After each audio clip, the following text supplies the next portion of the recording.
Thank you. Jody Hicks, representing the California Academy of Family Physicians here today, unfortunately in opposition. I just want to start first by commending some of the witnesses and telling their stories. And I think they're difficult to hear. They were difficult, I'm sure, for them to tell and to go through. And we're not here today in defense of physicians or any healthcare provider that has been convicted of egregious actions. But the bill is about probation, and probation for medical board means that they believe that they're still allowed to practice. And I think part of the tenor of the conversation, and it was even said, should they be allowed to practice? And one of the witnesses said, my answer would be no. So if that's the conversation about whether some of these disciplinary actions by the medical board were inappropriate, that's a conversation that should be had, and the legislature certainly has oversight to have those. But probation is one of the actions that is appropriate, oftentimes in many cases. And for that, the medical board has said in many of those cases that they should be allowed to practice. And the burden, and we agree that there is a burden, the burden is placed on the patient as well. And part of the problems with this bill is the trigger is the allegation, not the finding. So if you are accused of any gross negligence or any egregious act, that's when, and then through a 2-year process or a settlement, you are, the action that is found upon you as probation may be based on something else. You are still triggered to require disclosure of probation, even if the allegation of one of the more gross negligent acts is not what you were found to have a probationary discipline act for. So you could have situations, I represent primary care providers, and they treat patients from cradle to grave. And oftentimes in places like FQHCs and in clinics, and you are having situations where it's not the situation where you call up and you're establishing your doctor for the very first time, and maybe there is time in that essence to have those conversations. These are clinics where you're having people walk in off the street, or they aren't used to seeing the same doctor. They see a variety of doctors because of the clinic situation, and oftentimes they don't go until they're very sick. So you have, a nervous parent with a very sick child going to a clinic to see a doctor, and the start of that conversation is, can you please sign this because I am on probation? And it could be something like, not through the findings of the egregious accusation that they weren't at all good in keeping their records. And that's what they were on probation for. And so you start a conversation about probation, and you give them information about the accusation, and a nervous patient or somebody who's very sick or in those situations has to process that in that time frame, and it's just not workable for us. So unfortunately, we are here in opposition. I think some of the things that can be gleaned from this discussion is probation necessary for all or appropriate for all of these situations? I don't know. It seems like some of these were very egregious, but again, hearing the testimony is hard to hear, but we don't have all of the information, and that's the same thing that's going to happen in some of those conversations when you're hearing from your patient. And do we need to make that information more accessible on the website? And if that's the goal, is for patients to have that information, then maybe that's an avenue that we can address later in this conversation. But for now, we remain in opposition. Thank you. Thank you. Mr. Chairman, members of the committee, I'm Randall Hager. I represent the California Psychiatric Association in this instance, and we too regrettably are opposed. I can echo a couple of comments of my colleagues who've testified before us. I think in no way does opposition to this bill conflate with or equal an unwillingness to have probationary records available to the public. That would be one. Two, I do see in the testimony of the individuals today who are to be commended for their courage to get up here to talk about grievous personal injuries. I did hear a couple of things that said, one, that the problem was that the doctor was still practicing. The other was that they went to look for the records and didn't find any. Probationary information was not available. And those would suggest that there are problems other than which this bill is designed to attack. So let me just segue from that and talk a little bit about a psychiatrist's perspective on this. I think there are some unintended consequences. The disclosures here would probably, in all likelihood, undermine the therapeutic relationship between the psychotherapist and their patient. That relationship, in order to be effective, must have an element of trust in it, or there is no what we call a therapeutic alliance. Again, effectiveness is only available when the condition of trust exists. This kind of disclosure is going to interject an element there that will undermine that trust. We're talking about someone who might have a severe anxiety disorder. We're talking about major depression. We could be talking about somebody who is either actively suicidal or has had suicidal thoughts. And ongoing therapy, even with a competent therapist, under the conditions where this is disclosed, is going to be undermined, and to that extent, it's not going to be effective. In the event that a patient would choose to move on to another therapist, it's not easy to find a psychiatrist, so it's going to take some time. When they do find a psychiatrist or two, they may try to make an initial appointment to determine a fit, maybe a couple. These disclosures are going to be possibly given. That would be discouraging. In the meantime, if they have moved on, their treatment has been interrupted, the continuity of care is not there. And so we're talking about a real problem in the ability of psychiatric patients to access quality care and to maintain a continuity of quality care there. I would say that for psychiatric patients, I think we know some of the consequences when care is interrupted, when it is not available, when they're undertreated. And unlike other diseases, what people with a psychiatric illness have in common is that they can be hospitalized if they get worse. But in no other disease do you say that they might become arrested and incarcerated, like people with bipolar disorder who are not being treated, or homeless. So I would ask you to consider these factors as you think about your vote today. Unfortunately, we have to ask for your no vote. Thank you. Do we have others in opposition?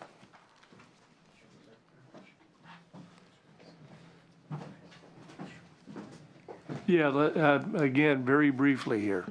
Mr. Chair, members, Tim Madden, representing the California chapter of the American College of Emergency Physicians. We actually have an opposed unless amended position. So really, in less than a minute, I'll explain our amendment. In the emergency department, as you can imagine, we're in a different situation than when someone's going to an office for an office visit. We have folks coming in on a very emergent basis. We're pulling together a team of physicians to work on patients at a moment's notice. Looking at the provisions in this bill, we raised some questions in terms of the feasibility of this approach. We have had a few conversations with the Senator's office, and we are in agreement to continue to talk as the bill moves forward, and we look forward to working with the Senator. Thank you. Thank you. Jennifer Snyder on behalf of the Osteopathic Physicians and Surgeons of California. Their licenses are reviewed and governed by the Osteopathic Medical Board. Along with the medical board, we regretfully, are in opposition to the Senator's bill today. I heard, obviously some comments related to, concerns about probation and those physicians that are on probation. We do hope that there could be better discussion about how those determinants are made by both of our boards, both the medical board and the osteopathic medical board. But we do have concerns that a physician will choose not to go on probation and actually choose to go through more of the administrative hearing process, which actually doesn't allow the physician to work with the board to remedy their problems, nor will add more concerns to the and cost to the osteopathic medical board. So at this point, we must oppose the bill. Thank you. Thank you. Do we have questions from the committee? Senator Jackson? Yes, thank you. The first question that comes to mind is who's going to protect the patient? I appreciate that the CMA is here and they don't want to have this kind of oversight, if you will. But I find myself, or as I usually find the arguments of the Medical Association to be rational and reasonable. I'm not there on this one, and let me tell you why. These probationary determinations are made after a hearing, so you have due process. And in the instances of the people that came to testify today, these behaviors were absolutely outrageous. So the first question really is, why are these doctors on probation and not having their license either suspended or revoked? You know, when we put ourselves in a doctor's hands under the knife or just in his or her care, there is a requirement that I think that most of us take as a given, as a fundamental, and that is that that doctor will do no harm. That is the Hippocratic Oath, as I understand it. But here you have doctors who have clearly violated that Hippocratic Oath, and in many instances in ways that are arguably criminal. Sexual assault of a patient who's under anesthesia and surgery, or sexual gratification for oneself while providing an examination for a patient. Why are these people even practicing medicine? And what I sense when I hear the CMA talking is that these are just sort of minor offenses, and gosh, we should let them continue to practice. And yet the argument is that these people are 30% more likely to continue their egregious behavior. And so the question comes to who's protecting the patient? Now, I just happen to have in my family, my husband just underwent some surgery, and I did a little research on the doctor, but I didn't think to go to the California Medical Board site to get that information. I got it through some other sites, and now I'm wondering, well, fortunately, everything turned out well, but I didn't have all the information. How am I, as someone who is an attorney and who has practiced law for decades and is now a state legislator, how am I supposed to know where all this information is kept? Next time, you can be sure I'll go to the California Medical Board website, but I'm not so totally impressed by the work that's being done by the medical board. Should we let the medical board be the arbiter of who we decide to go to see for medical care? Why don't we give the patient that opportunity as well? I mean, that's the question that came up as I've been listening to this conversation here. They're still allowed to practice medicine. And I understand and respect that as the representatives for the CMA, your job is to represent your client, who's your physician, who are the physicians. But physicians who are on probation are usually on probation for egregious behavior. And the fact that patients aren't being given a choice whether or not to continue or to start with that physician, and frankly, whether there's a therapist, that to me is even more egregious. You're putting your hands and your life and your most personal of conditions into the hands of someone who may be a molester or who may be someone who's got serious problems that aren't necessarily appropriate for treating the conditions for which you have put your faith and confidence in that particular provider. So I'm kind of a little disappointed, frankly, because I have nothing but the highest regard for the profession, whether it's OBGYNs, whether it's primary care physicians, psychiatrists, that we're not looking out for the best interests of the patient here. And so I find myself even becoming more clearly supportive. But on the other hand, I do have a concern, and I've discussed this with Senator Hill. You know, in today's world, it can take months to get in to see a doctor. And frequently, you're not feeling very well. And you go in to see this doctor, and as you go up to the front desk to either get all the information you have to provide for the 15th time, or you are checking in for your appointment, they say, oh, by the way, this doctor's on probation. Now, as a patient who doesn't feel very well and has waited 3 months for an appointment, are you going to get up and say, sorry, I don't want to continue with this? Or should we, and I know this is difficult, it seems to me that if a doctor is on probation, that information should be made available to the prospective patient or the patient at the earliest possible moment. And the reasons should also be articulated. Look, when you go into a trial and you're convicted of something, the conviction is clear, convicted of X. If someone is on probation, it's because they have been found to have violated X or Y or whatever it is. Put that out there. If it's because a doctor just hasn't kept appropriate records, that may be different to me than a doctor who has sexually molested people while they are on the operating table. I mean, there are degrees. And of course, maybe then we have to go back to the medical board and find out what is the basis upon which they determine whether someone should be suspended or should be on probation. I mean, because these are real people who've just come up and testified, and I would bet you that there are hundreds, if not thousands more in that situation. And at the same time, if a doctor going through, I hope, due process, and everybody should have that right when they're going to potentially have their license suspended, or there is some form of due process. The medical board has a responsibility as well, and then the doctor, all we're saying is the doctor should have that responsibility. The hospitals do. Why shouldn't the doctor, him or herself, have a responsibility to notify his or her patients?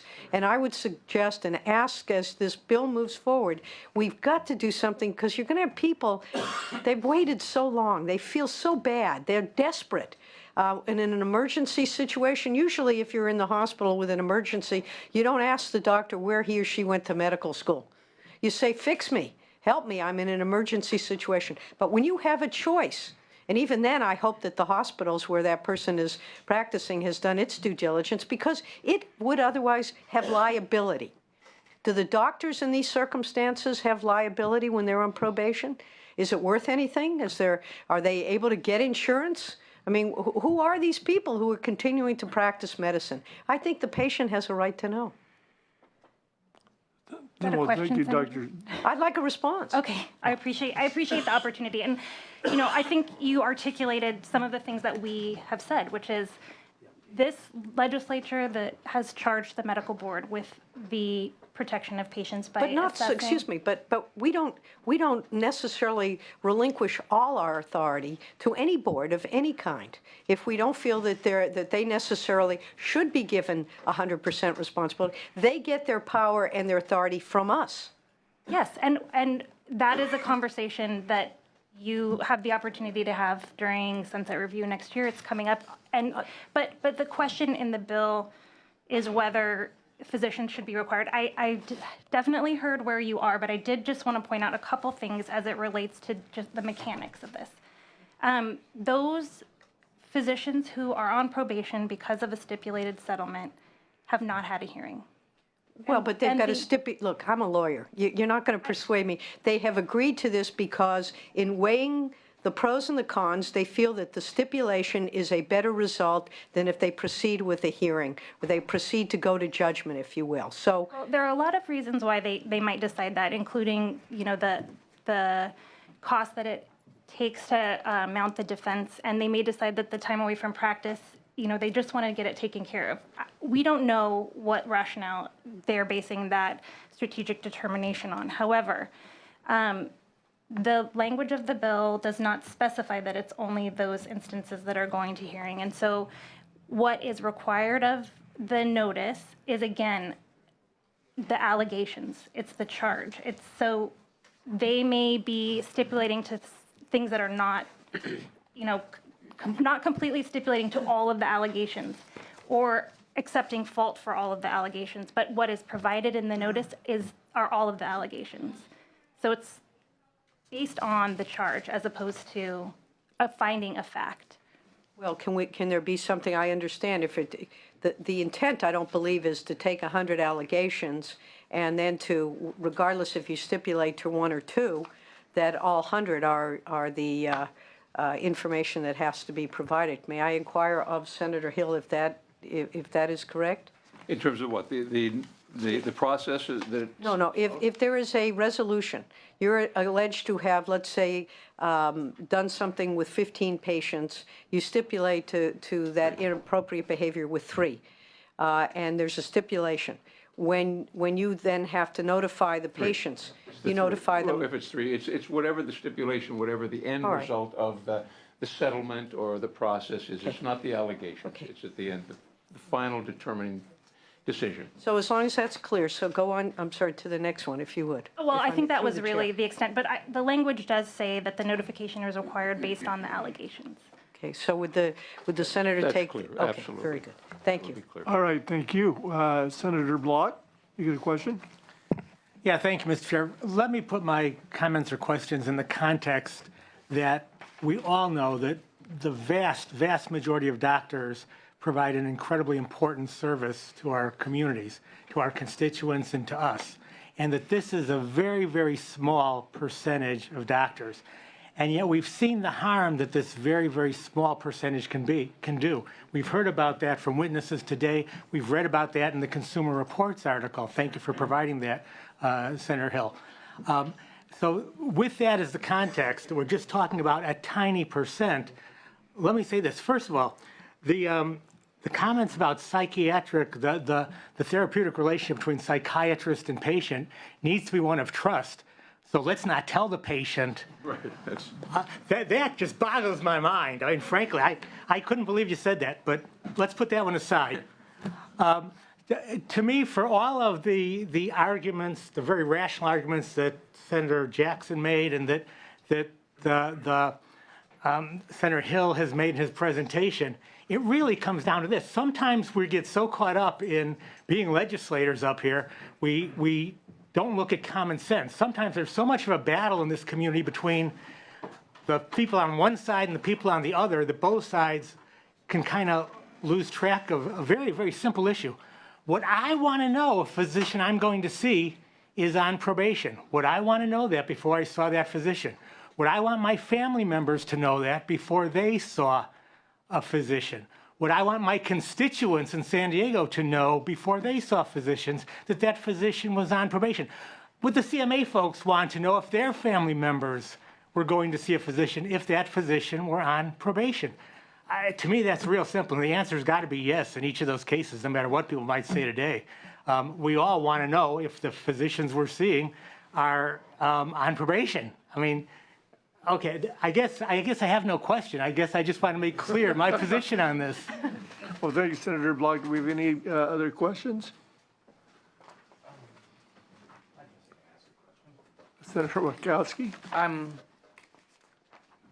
The bill talks about substance abuse and alcohol abuse that may impede the action. It talks about mental problems that may impede the practice. Give me a flavor of what type of mental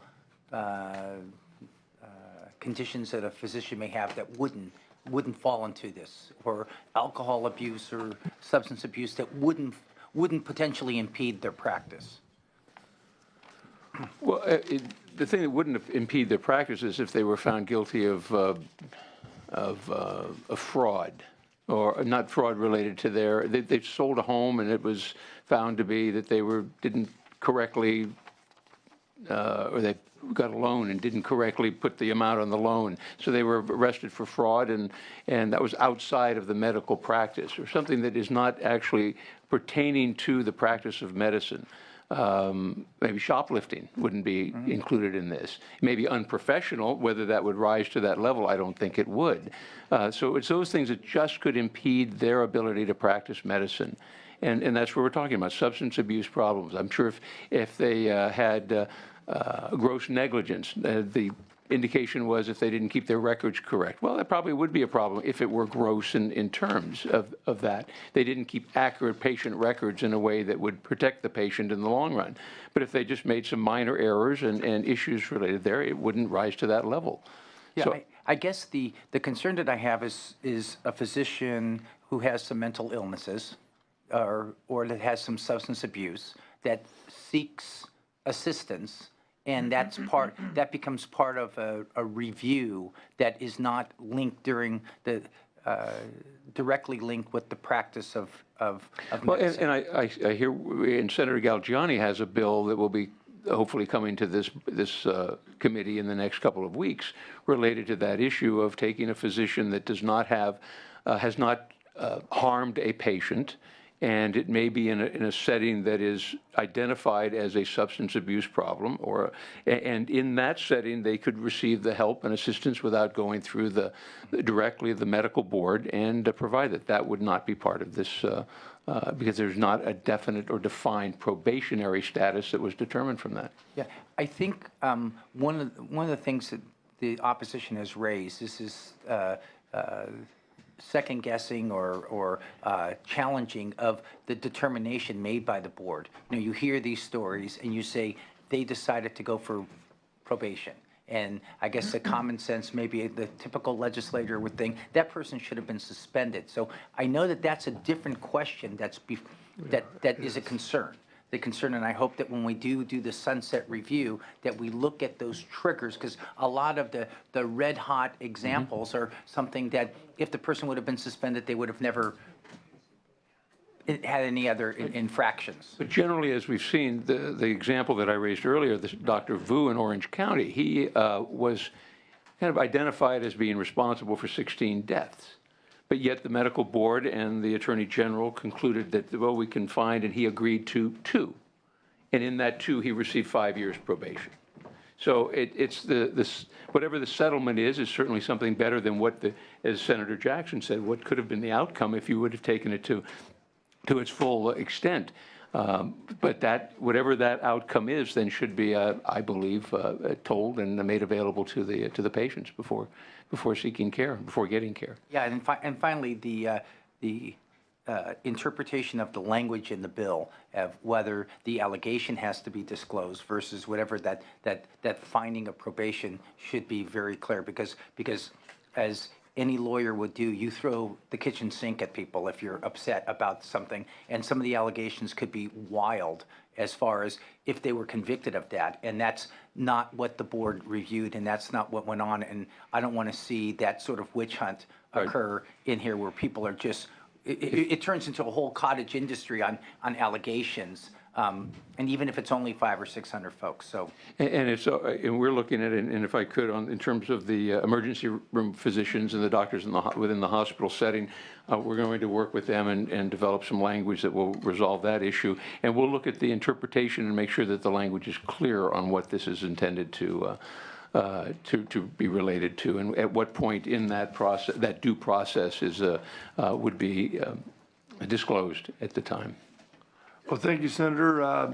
Any responses to that, or leave well enough alone? Because I think you've heard our perspective. Thank you. Okay, do you have a closing? I do, Mr. Chair, thank you. And just a couple of things. One is that the opposition raised the issue of why not wait for the medical board to finalize the process that they have. Well, the reason we're not is because, as the LA Times reported in their editorial, quote, the board president, David Serrano Sewell, certainly seems to have his mind made up, quote, we decided on balance not to pursue what was requested by consumers' unions, Sewell said at the board meeting in January. He cited concerns about how such notification would be a burden, clog up the administrative review process, and impact the physician-patient relationship. And so that's the clear direction that we've seen that the medical board is taking. And as I mentioned, we're working with the ER doctors too. And the issue of, will this lead to doctors avoiding settlements or seeking administrative hearings to avoid probation? Well, you know, in this process and what we've seen in the medical board, probation is the golden ticket for doctors to continue to practice medicine, and they plead whatever down to establish that and so that they're able to continue practicing. So I don't believe it's going to be, if they realize there's a problem and there's a worse situation as Senator Jackson relayed, I think that's very clear. So just in my close, I just wanted to say that the bill is supported by, as you've seen, Consumers Union, Center for Public Interest Law, Consumer Federation of California, California Public Interest Research, Consumer Watchdog, California Board of Chiropractic Examiners. Now, there is a professional group of professional healthcare delivering system and healthcare professionals that supports this and feels that it is in the patient's best interest, which is something I think we all can agree to. Now, often in this building, we have the opportunity to do the right thing. even when the opposition is wrong, regardless of who they are. And this is one of those times and one of those opportunities. And I think, and Senator Jackson, thank you. I had to scratch off a number of my points, the due process questions and some of these that you'd made. And I appreciate that because it just seems like common sense sometimes. And we do personalize this. And as Senator Block said, over the weekend, as I was looking at this, I said, just as we did a couple of months ago with the Death with Dignity bill, I think every one of us sat, reflected on that, and said, how would I feel in that situation? What would I want for me? What would I want for my loved ones and the people I care about? And the conclusion I came to, and I think we all have to look at it, is, I would want to know. And I'd want to know if based on what I know today and what positions are on probation for, I'd want to know before I or one of my family members were to see a physician. And that just agrees with 82% of the population in California agrees with that as well. I ask for your aye vote, members. Thank you. Thank you. With that, do we have a motion? So moved. It's so moved. Secretary, could you call the roll? Motion is due pass to Senate Appropriations. Hill. Aye. Hill, aye. Bates. Berryhill. Block. Aye. Block, aye. Galgiani. Aye. Galgiani, aye. Hernandez. Jackson. Aye. Jackson, aye. Mendoza. Aye. Mendoza, aye. Wachowski. Aye. Wachowski, aye. Thank you, Tony. What do we got? We got 6 votes, so it is out, but we will leave it on call. Thank you, Senator. And we'll adjourn, we'll recess until after the. We'll recess till after session. Thank you. Thank you, members.